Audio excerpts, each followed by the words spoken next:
Okay guys, lakbay ulit tayo. Travel. Nandito naman tayo sa SM MOA Pasay. Tapos ano natin, destination naman natin yung dulo ng Cavitex. So ang exit nun ay sa Kawit kung hindi ako nagkakamali. Pinakadulo ng Cavitex. So time check tayo, 1:24. Tingnan natin kung hanggang ilang minuto ang drive papunta ron.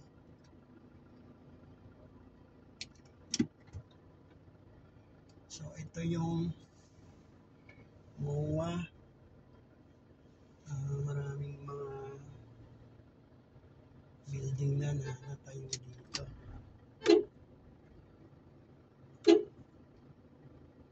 Tapos dito sa unahan niya marami pang ginagawa.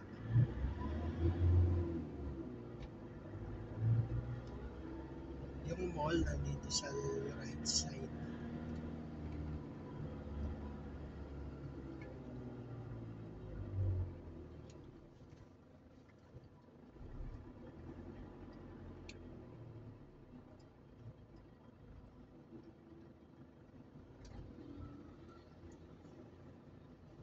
So kapag ganitong intersection, bigayan lang kapag walang traffic light.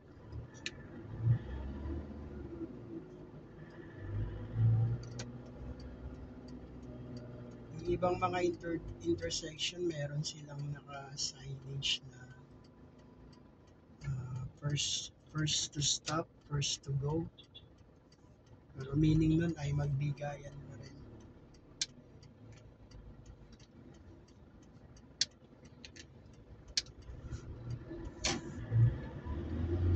So, dyan sa unahan, yan yung globe ng SM MOA.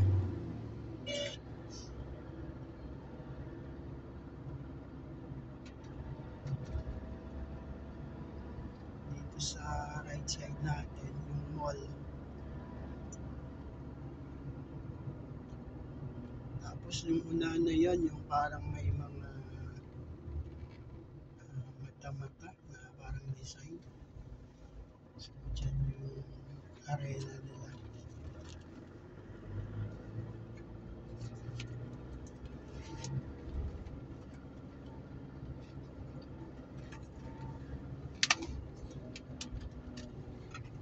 Ito yung bus terminal. Itong circle na to, ito din yung pinakadulo ng EDSA.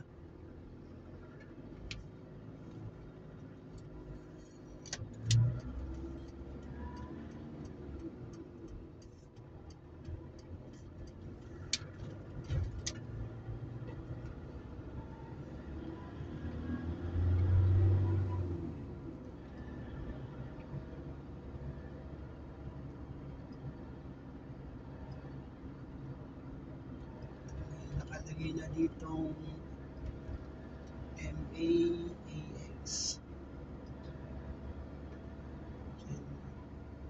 So, ano din magandang structure dito.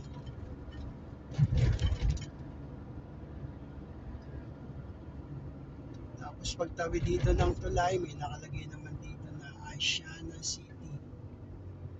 Tapos Parañaque City na. So pagtawid ng tulay,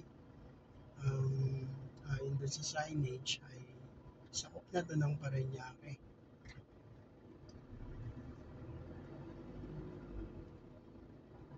So kung sakop na to ng Parañaque, doon sa unahan yung Okada, Parañaque na yung sumasakop sa kanya.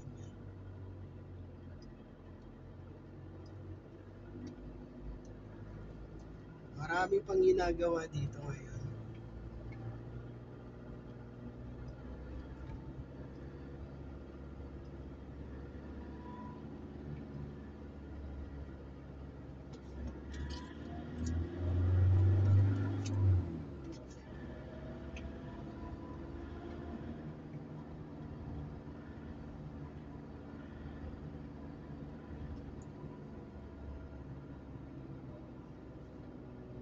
Dito sa right side, dito yung Solaire.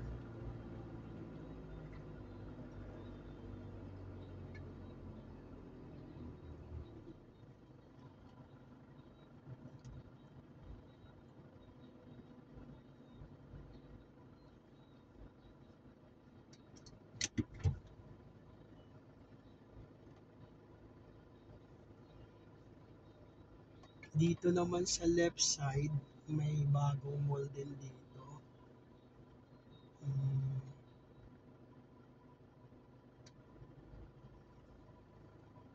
Ayala Mall yan. Nandito. Ay, ito Parkal dito sa bandang likod na natin. Tapos dito sa unahan na to, ito rin yung bagong mall. So yung ah, place na to ay sakop na nga ng Parañaque.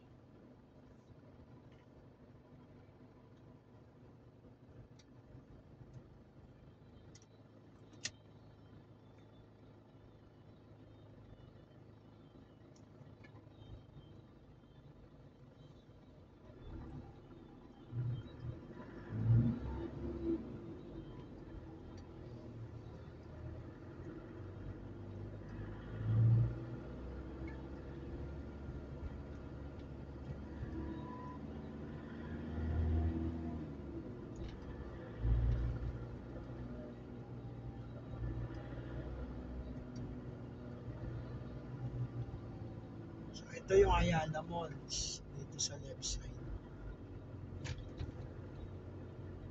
Operational na rin siya.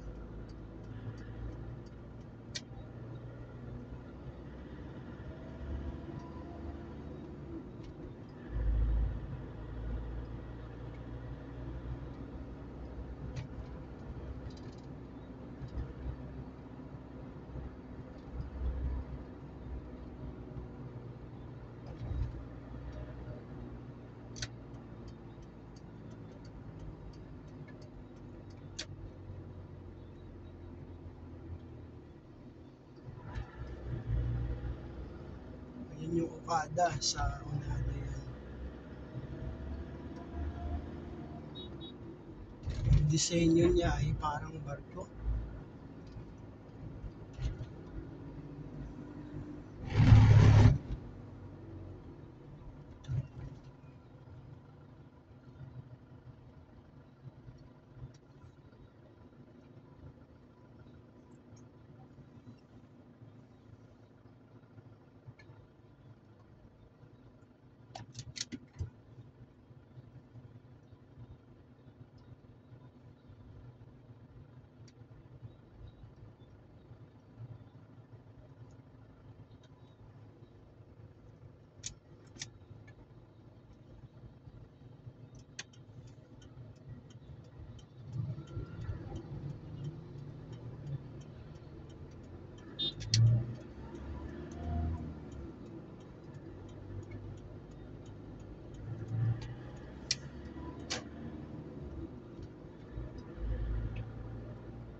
So para makapasok tayo sa Cavitex, kailangan nating ah, daanan yung dulo ng Ross Boulevard. Yun yung pinaka-entry ng Cavitex. So mula dun sa MOA, ikot tayo dito sa may Okada.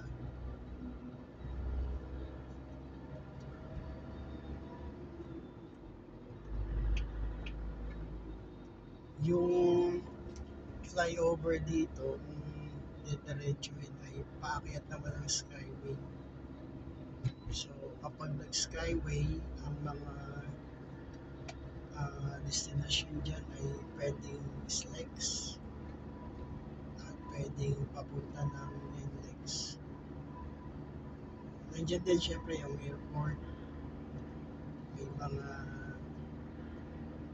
exit dyan.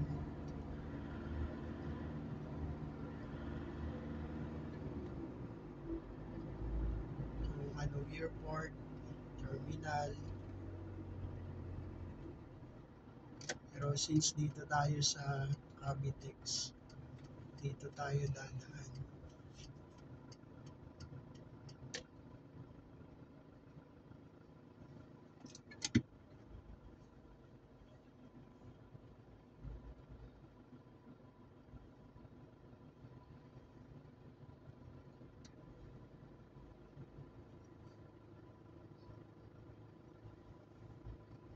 Yung PITX pala nandito sa right side.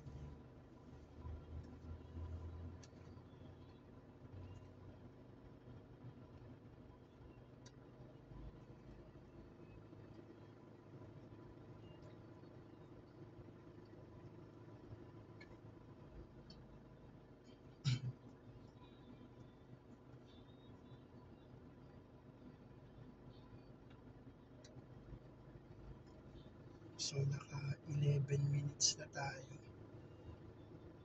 Pero malapit na tayo sa entry point.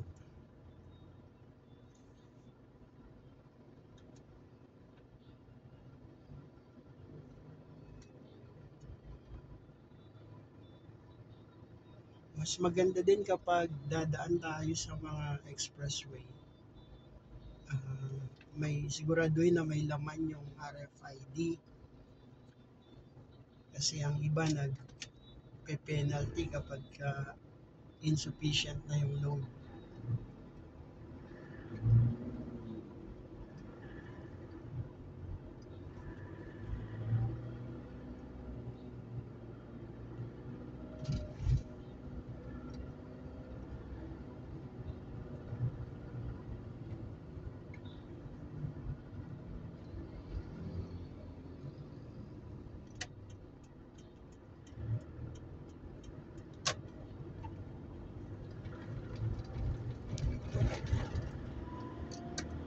So, dito tayo papasok.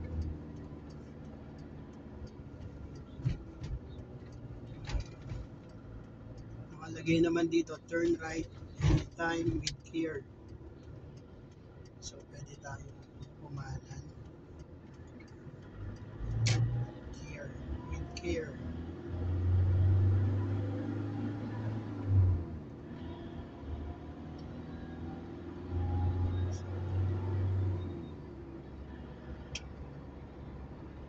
Pasok na tayo ng Cavitex. Ngayon, tumaas na ang bayad dito sa toll. Dati, 22 pesos yung mga dating panahon na dumadaan kami dito. Pero ngayon ay nasa 35 pesos na. Iba pa yung bayad mo kapag doon ka mag-exit sa may Kawit.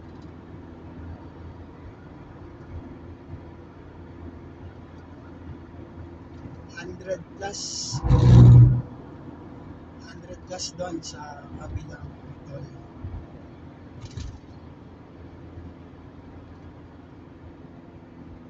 Kaya kung yung biyahe papuntang Cavite, mas maganda dito dadaan.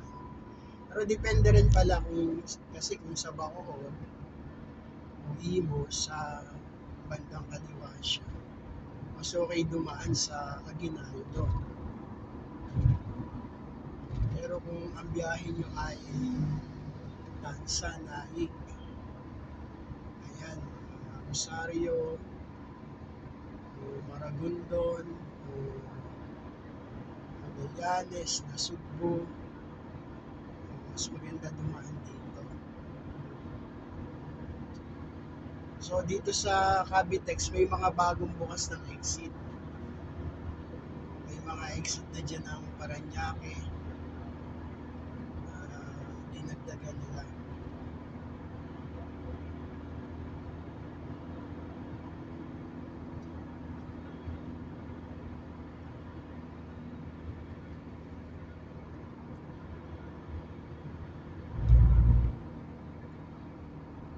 So yung exit ng Parañaque, pwedeng tagos na yan ang Taguig. Ayan, signage dito. Taguig Parañaque exit. dito sa right side.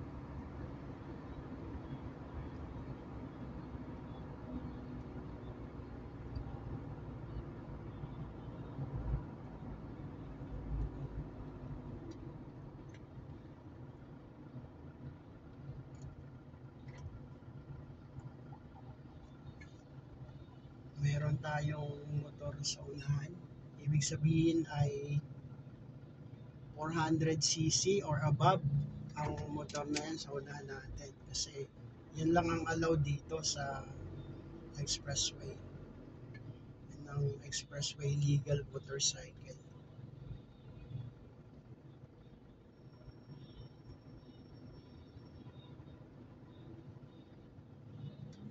Mas maganda kung meron kang kasunod na sasakyan, dito ka mag-stop para kapag i-read yung sticker mo, RFID, madaling basahin. Kapag kasi sumunod ka kagad dun sa sasakyan na sa unahan mo, minsan nahihirapang mag-read yung machine nila, kaya kailangan mo pang i-present yung ID.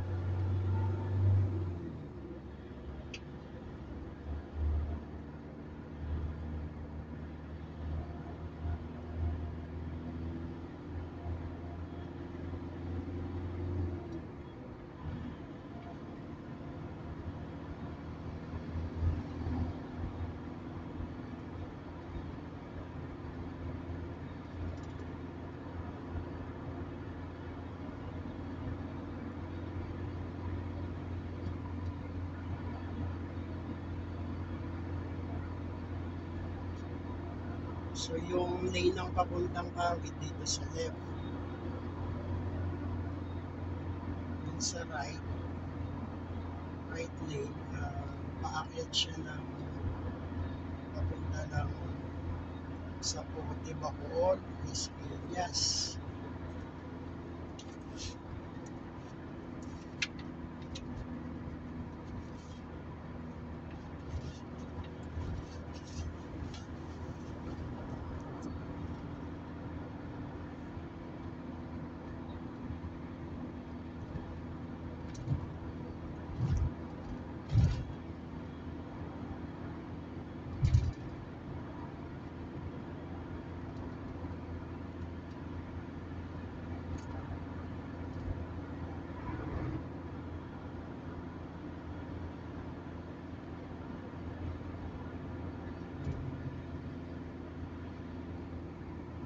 Yung right side na yan, yung papuntang sa Porte, Las Piñas, Alabang.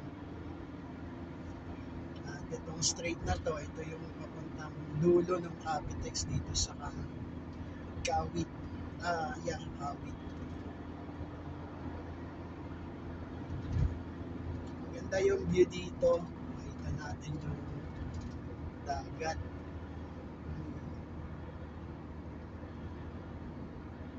Dalawang anyo ng tubig sa kaliwa at sa kanan.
medyo malapit na tayo sa dulo na ito.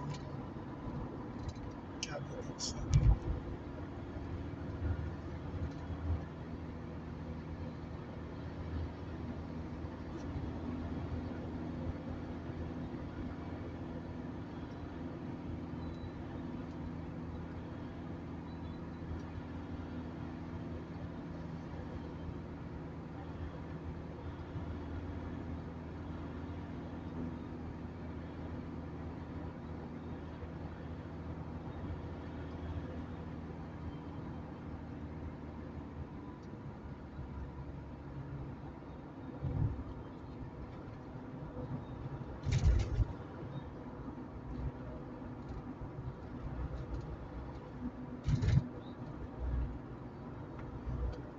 So ito na yung Toll Plaza, 1 kilometer na lang. So umalis tayo dun sa MOA ng 1:24. So 1:45 na. 21 minutes na yung na-travel natin. Pero hanggang dito sa toll,